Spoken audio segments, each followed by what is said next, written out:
Dear Prime Minister of Ethiopia Abiy Ahmed, greetings. I am informed and believe that you will not be visiting the US in early July as part of scheduled events. I am writing to respectfully request and strongly urge you to maintain your scheduled visit dates in July, if at all possible, to directly engage your legion of supporters and well-wishers in the United States. Gandhi once said, "You must not lose faith in humanity. Humanity is an ocean. If a few drops of the ocean are dirty, not everything in it is dirty." You must not lose your faith in the Ethiopian diaspora in America, because we too are an ocean. Indeed, America is an ocean that is home to immigrants from all corners of the planet. We cherish not only our multicultural diversity but also our right to express our opinions with impunity. I should like to believe diversity is the reason the de facto motto of the United States is E Pluribus Unum, out of many, one. It is the equivalent of your cherished creed of Ethiopiawinet, one Ethiopia out of many nations, nationalities and peoples. As you have consistently demonstrated since you took office in April, you must continue to appeal to our common humanity and Ethiopiawinet which bind us together. You have chosen the path of reconciliation and inclusiveness, keeping alive Mandela's legacy in Ethiopia. We live in a polarized world where fear and prejudice rule the hearts and minds of human beings. Since taking office, you have taken bold, defiant and courageous steps to win the hearts and minds of the Ethiopian people with uplifting messages of love, understanding, compassion, truth and reconciliation. Truth be told, those who speak the truth and preach truth to power are often perceived as a threat by those who cannot handle the truth. Goethe said, "There is nothing more frightening than ignorance." I believe there is nothing more awesome than the power of truth. In my very first public statement in 2006, when I joined the human rights struggle in Ethiopia, I prophesied how change will eventually come to Ethiopia. I believe we prove the righteousness of our cause not in battlefields soaked in blood and filled with corpses, but in the living hearts and thinking minds of men and women of goodwill. You have single-handedly pulled Ethiopia from the brink of certain bloody civil war and staved off internecine ethnic strife by winning the hearts and minds of Ethiopians of goodwill in the country and in the diaspora. I am not paying you any special tribute. I am simply stating a fact. In my first public statement, I also asked a question of great interest to all of us. Can we, Ethiopians and Ethiopian Americans, make a difference in our homeland while living, working and struggling in America? I shall argue that we can, and in fact, are making a world of difference today, on various occasions during the past several weeks. You have answered the question I posed 12 years ago time and again in the affirmative. You have unequivocally declared diaspora Ethiopians are most welcome to return and help their country or provide help from wherever they may be. You have said diaspora Ethiopians are free to return and peacefully compete in the political process. You have invited the diaspora opposition press to open their headquarters in the country and operate freely. You have strongly urged reconciliation between diaspora Ethiopians and their brothers and sisters in Ethiopia. You have demonstrated your commitment to inclusiveness of diaspora Ethiopians beyond a shadow of doubt, and in the process you have paid us great respect. It is written, "Where there is no vision, the people perish." In my memorandum number 4, I wrote, "We in the diaspora are behind PM Abiy. He must tell us everything as it is. He must tell us his hopes as well as his fears. He must tell us what he can and cannot do. He must tell us how we can help him succeed and what will likely happen if he fails." In response to your challenge that diaspora Ethiopians have a duty to improve the tarnished image of Ethiopia over the past 27 years, I challenge you to do the same, because today you are the public image of Ethiopia. You must continue and intensify your own efforts to project an image of optimism, hope and success about Ethiopia to the world. Now, you offered to pay us your respect in person by visiting us in the first week of July. Tell us about your vision for the new Ethiopia and in the process paint a new portrait of a rising and resilient Ethiopia. Regardless of the unfortunate circumstances, know that legions of your supporters in America could not wait for the opportunity to repay your respect. The American novelist Ken Kesey back in my day said, "You don't lead by pointing and telling people some place to go. You led by going to that place and making a case." Over the past 2 months, you have crisscrossed Ethiopia to make the case for the new Ethiopia and to listen to the voice of the people. I applaud you for that, because the voice of the people is the voice of God. Vox Populi, Vox Dei. The goodwill you have generated in these visits has been instrumental in stabilizing the country and inspiring hope for the future of Ethiopia and establish confidence in your extraordinary leadership. You have also traveled to neighboring countries to secure the release of thousands of captive Ethiopians and to seek greater cooperation for regional peace, stability and cooperation. You have been extraordinarily successful in your efforts. I regard your offer to visit Ethiopians and Ethiopian Americans in the US as one leg in an itinerary that aims to bring all Ethiopians together to help their country and people. I believe your aim in coming to America is to personally deliver your message of national reconciliation and national unity and to mobilize us to join our brothers and sisters at home in building the beloved Ethiopian community in the manner of Dr.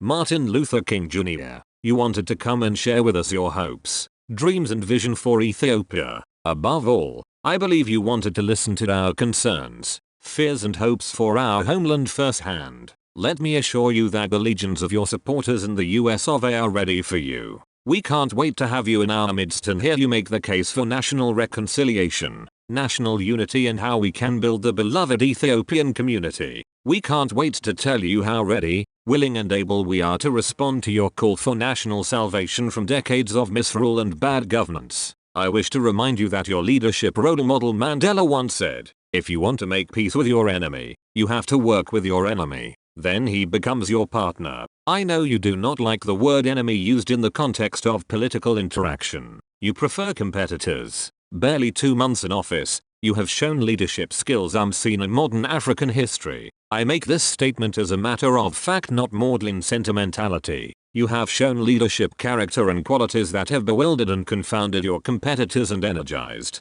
electrified and mobilized your supporters. You have paralyzed and petrified the forces of the dark side. You are proving to be the kind of leader General Douglas MacArthur spoke about. A true leader has the confidence to stand alone, the courage to make tough decisions, and the compassion to listen to the needs of others. He does not set out to be a leader, but becomes one by the equality of his actions and the integrity of his intent. To my knowledge, and to the extent that I have been able to research the fact, you never set out to be a national leader but became one by the equality of your actions and integrity of your intent to bring about national reconciliation and good governance in Ethiopia. Every day I hear Ethiopians saying you were sent by Providence to lead your people out of 27 years of captivity from the proverbial Babylon. I believe you showed supreme courage when you stood up to the forces of the dark side and stared them down and let them know you won't back down. You won't be turned around. You will stand your ground. They looked as pitiful as a deer in headlights,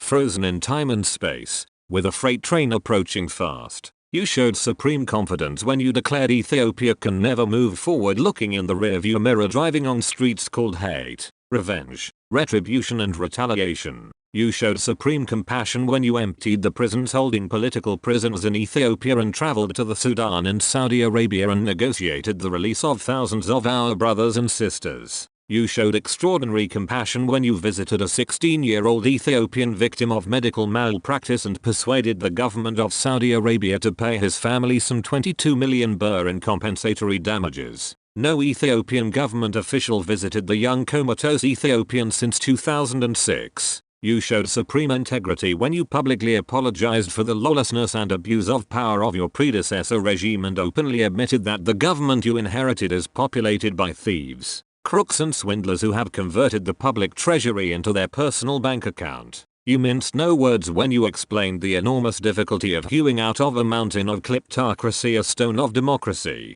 To paraphrase MLK, today, you showed supreme magnanimity when you offered to come and visit us in the US. I am sure you made the offer knowing the duties of the shepherd who must care for his flock wherever they may be, not because he must but because he is willing and not pursuing dishonest gain, but eager to serve. Now, I must tell it like it is. Your offer to visit us in July was a masterful move worthy of Sun Tzu. Let your plans be dark and impenetrable as night, and when you move, fall like a thunderbolt. When you made your offer to visit, you dropped it on us like a thunderbolt. It was a completely unanticipated move. It was a creatively disarming move. It was a strategic move of extraordinary brilliance. None of us expected you would make such a bold move, seize a moment and strategically capture the contentious political landscape in the diaspora by such a simple, graceful act. I can assure you that the audacity of your offer shocked some people who thought you would be too timid to come and present yourself to friends and foes in an open forum and suffer the slings and arrows of outrageous diaspora criticism and invective. Your offer discombobulated some of us. We did not know what to make of it.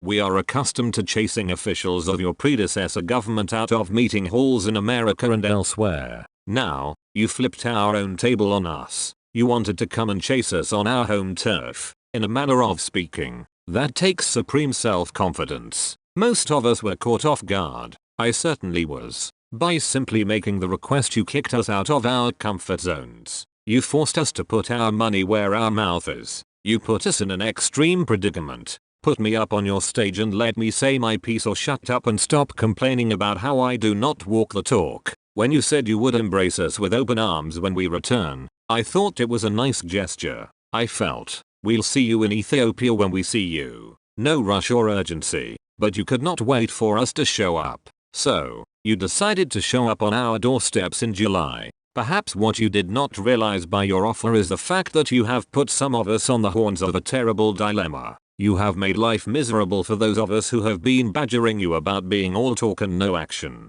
Some of us said you were just talking the talk of reconciliation, peace, forgiveness and democracy, and did not mean any of it. Now, you put your mouth where your feet are and ask to be invited to show us how you walk the talk of reconciliation, peace, forgiveness and democracy. We like to talk about meeting our political adversaries halfway. You said you won't meet us halfway. You will meet us all the way in America. In offering to meet us all the way, you have masterfully captured the commanding moral heights. You have shown the courage of your convictions and forced us to show the cowardice of our hypocrisy. By simply asking to speak to us, you backed us into a corner. You have done something no Ethiopian leader has ever done. You reached out to us beyond and above the call of duty or office. You have much to be proud of, as some of us have reason to be ashamed. You may recall in my memorandum number 4, I offered to coordinate an electronic town hall for you to engage diaspora Ethiopians. I thought under the circumstances such a town hall would be a more convenient means of communication.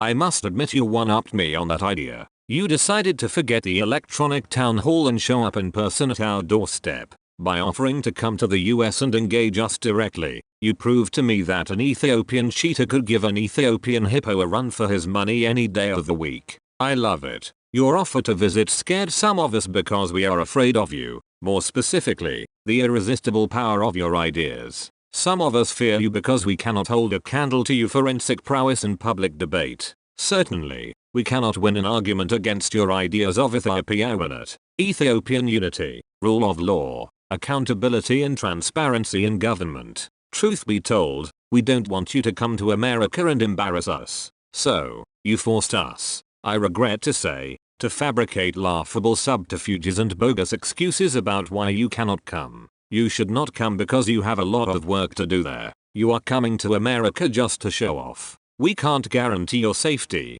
as if the Secret Service is no longer in service. Blah, blah. Let me cut to the chase. If you had come, some of us were afraid you would have stolen the show. Straight up. No question about it. You would have brought down the house down and raised the roof. You would have upstaged the stage. You would have been treated like a rock star by the younger generation of Ethiopians and as the leader sent by Providence by the older generation. Son TZ, you advised, the greatest victory is that which requires no battle. If you had come to the US, I have no doubts you would have victoriously declared, I came, I saw, and I conquered the hearts and minds of Ethiopians and Ethiopian Americans in America. Son TZU teaches us to rely not on the likelihood of the enemy's not coming, but on our own readiness to receive him, not on the chance of his not attacking, but rather on the fact that we have made our position unassailable. Regardless of your coming or not coming, you have made your moral position unassailable and are sure to win the hearts and minds of Ethiopians and demonstrate the kind of extraordinary political and moral leader you are. The fact of the matter is that you checkmated us. We did not know how to respond to you because you win regardless of what we do or don't. If we accepted your offer, you will come and do what you do best. Capture the hearts and minds of your diaspora brothers and sisters. If we decline your offer, you will command the moral high ground because we turned down your good faith offer. Naturally, we did what we do best. Never lose an opportunity to lose an opportunity, but one's loss is another's opportunity. Know that your legions of supporters in America are ready, willing and able to have you visit us in July, August, September or any other time of your choosing. You have said on various occasions that you will embrace us with open arms if we returned home. Well, your legions of supporters in the US of A are willing, able and ready to return the favor by embracing you back in America. If you are willing to travel thousands of miles to deliver an olive branch to us in America, we will wait for you until hell freezes over or a moment's notice to show up and hand you over a ton of olive branches. I remember September 2010 when your late predecessor came to speak at Columbia University. He was made the object of much contempt, derision and opposition. He used to call us diaspora extremist, terrorists and such. He even devised a plan to attack and destroy his opposition and the diaspora in the name of constituency building. He never made a gesture of goodwill to us. He never wanted to talk to us. He always talked down to us when he was not scandalizing, vilifying and belittling us. But I defended his right to speak his piece because I wanted him to experience the freedom he has denied so many back home. On a personal level, your predecessor regime not long ago singled me out by name and announced to the world that they doubt my Ethiopiawinet. I was not offended. On the contrary, I was profoundly grateful to them. They gave me a new platform and energized me beyond measure to launch my campaign of Ethiopiawinet and continue my relentless struggle for human rights in Ethiopia. In July 2018, you want to come to us in America and not only share the good news of freedom, democratic change, national unity and reconciliation but also affirm to us in person that diaspora Ethiopians matter to Ethiopia. You acknowledge that just like diaspora Indians, Jews and others have helped build their countries, so can diaspora Ethiopians. You must think some of us Ethiopians and Ethiopian Americans in the US are a strange breed. We did not want to hear the messenger of hate and division in 2010. We don't want to hear the messenger of love and reconciliation in 2018. But the fact of the matter is that there are legions of us who want to invite you to come to America and listen to what we have to say. We want you to come and share the good news with us. We want you to come and tell us how long the road to freedom is. We want to tell you what we think and how we can help you get the job of getting Ethiopia on the right track. Personally, I want you to come to America and answer the questions I asked in my January 2018 commentary. How long, will wounded justice, lying prostrate on the dirt roads in the countryside and the highways be lifted and the hearts and minds of every Ethiopian healed? How long, before the truth crushed to earth rises up again in Ethiopia? How long before the dark cloud of oppression is lifted from the Ethiopian skies and the sun of freedom returns to the land of 13 months of sunshine? How long will justice be crucified in Ethiopia, and truth bear it? How long before Ethiopia is free from the yoke of ethnic apartheid? I am sure I know how you will answer these questions, but I want to hear it from you. How long Abiy? Not long. Kina Duswell, I would like to hear you say in America that you will fulfill Mandela's promise in Ethiopia. Never. Never and never again shall it be that this beautiful land will again experience the oppression of one by another and suffer the indignity of being the skunk of the world. In my self-appointed role as the diaspora defender of Ethiopian human rights, I have a feel for the pulse of Ethiopians and Ethiopian Americans. There are legions who pray for you every day to succeed. There are legions who watch you online and hang on to your every word. There are legions who doubted you at first but are slowly changing their minds and becoming your supporters. There are legions who believe you are sent by Providence. Then there are a few who have made a religion out of negativism, defeatism, cynicism and pessimism who simply can't stand you. I wrote all about them in my memorandum number 4. Lastly, I am going to try and use all of my forensic skills to appeal to your deep sense of Ethiopiawinet to come and be with your legion of supporters in America. I will offer you 7 compelling reasons why you should come to visit us soon. Reason number 1, we love you. Machiavelli wrote it is better for the prince to be feared than loved. Your late predecessor believed in that maxim and failed. Your late predecessor weaponized hate. You weaponized love and reconciliation. He lost. Every day you prove to the world love conquers all. Every day you are winning hearts and minds. Well, come to America and let's show you some love. Reason number 2. We respect and admire you as a role model for political leadership and engagement. I do not believe there an instance in the last 27 years in which a high official from Ethiopia has come to America to engage Ethiopians and Ethiopian Americans and not face the wrath and opposition of the activist community. They have all been tarred and feathered, humiliated and disgraced. Against this historical background, you displayed supreme self-confidence by offering to come in person and brave the slings and arrows of those who may disagree with you. On a personal level, I have the greatest respect and admiration for you as a human being and as a leader. As you know, I was not enamored of your predecessor regime. In fact, I coined at least a dozen new unflattering English words to describe them. It testifies to the moral authority of your leadership that I should completely cease any negative references to that regime and its members, despite the fact that there have been many occasions for me to say a word or two to them since you took office. I have resisted the temptation to lash out following your counsel that we cannot move Ethiopia forward by engaging in the politics of recrimination, denunciation and castigation. Come and let's show you our respect and admiration. Reason number 3, we are super proud of you. As the youngest leader in Africa,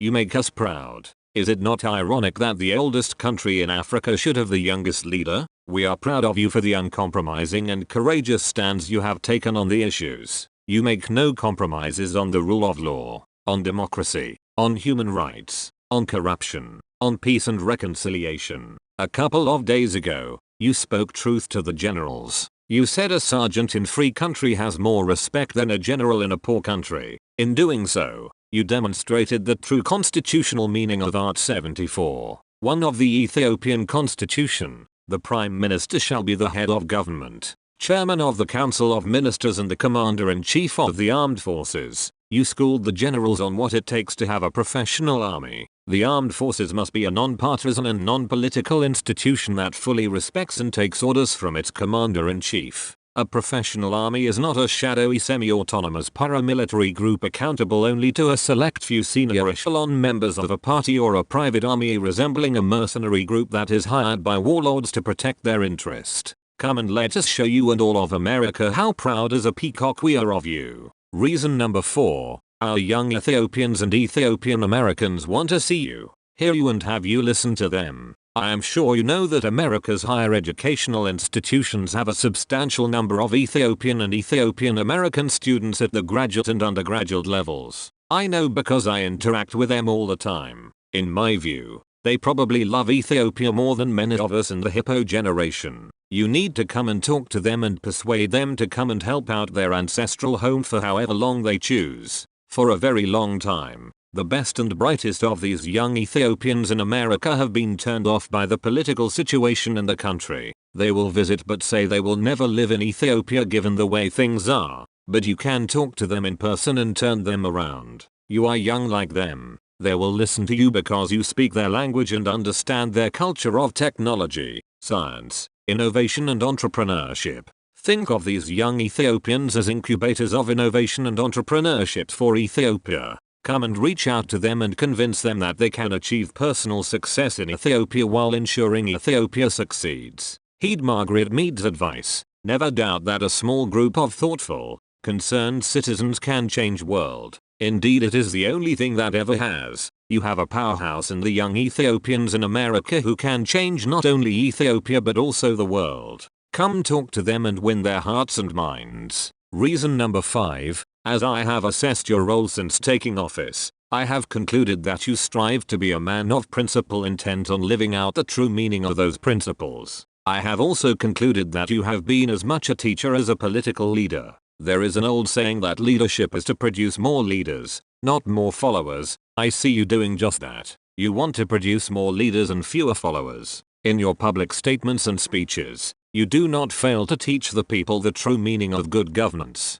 At the foundation of good governance is truth and reconciliation. You resonate MLK every chance you get. An eye for an eye leaves everybody blind. The time is always right to do the right thing. The end of non-violent social change is reconciliation. The end is redemption. The end is the creation of the beloved community. It is this type of spirit and this type of love that can transform opponents into friends. You resonate Gandhi every chance you get. Before we can change the world, we must change ourselves. You must be the change you want to see in the world. The weak can never forgive. Forgiveness is the attribute of the strong. If you had been in Tanzania, they would have called you Mwalimu. Your supporters in America admire and seek to emulate your commitment to the principles of Ethiopiawinet, national reconciliation and unity, respect for the rule of law, non-derogable sovereignty of the people and protections against government wrongs by human rights. Come and give them a lecture or two. When Britain staggered under relentless Nazi bombardment and was almost defenseless against the Nazi war machine,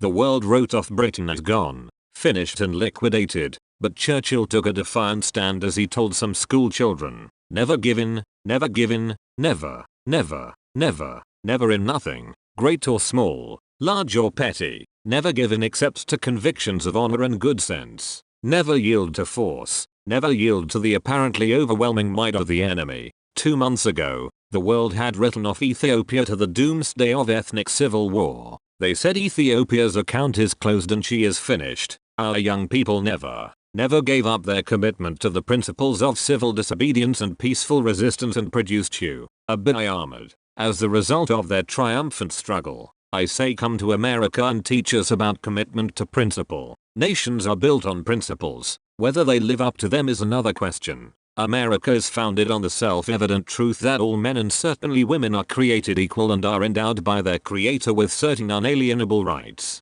and that governments are instituted to protect those rights and derive their just powers from the consent of the governed. Come to America and tell us on what principles the new Ethiopia will be built on. Will it be founded on truth and reconciliation? Reason number 6. Come to America and meet the enemy. In my commentary in July 2008, I addressed the very issue involved in your visit today using the lessons from an old comic strip called Pogo, which appeared regularly in American newspapers. The funny animal characters in Pogo lived in a swamp community, which figuratively represented the diversity of American society and issues facing it. That community began to disintegrate because its residents were incapable of communicating with each other to deal with the most important and urgent issues facing them. They wasted valuable time on non-issues. One day, Pogo saw the swamp they live in filled with debris and litter. In reflective frustration he sighed, "We have met the enemy. He is us. As members of the Ethiopian pro-democracy movement, we have been unable to look in the mirror and ask basic questions of ourselves.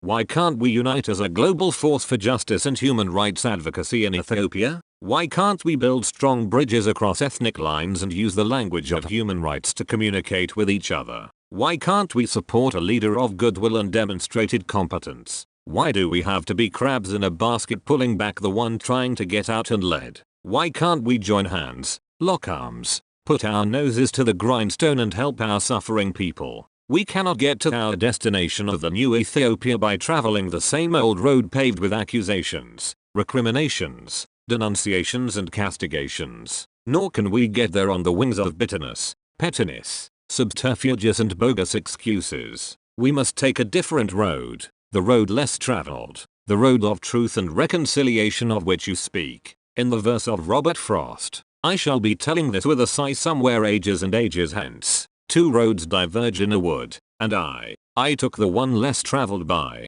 and that has made all the difference. Come to America and meet the enemy. Come and hold hands of friendship with the enemy and let us into the future on the road less traveled by, the road not taken, the road of truth and reconciliation. It will make all the difference for us as human beings. It will make all the difference for us as a people, and as a nation known for millennia as Ethiopia. Mandela believed a good leader follows his people. I say come to America and follow us back home. To those who do not want to lead or follow, I say, get out of the way on the road of truth and reconciliation. P.S. Kudos for lifting the state of emergency. There was no doubt in my mind you would lift it. There will be a state of emergency only if you are not at the helm of SS Ethiopia. First they ignore you, then they laugh at you, then they fight you, then you win. Gandhi. Ethiopiawinet today, Ethiopiawinet tomorrow, Ethiopiawinet forever.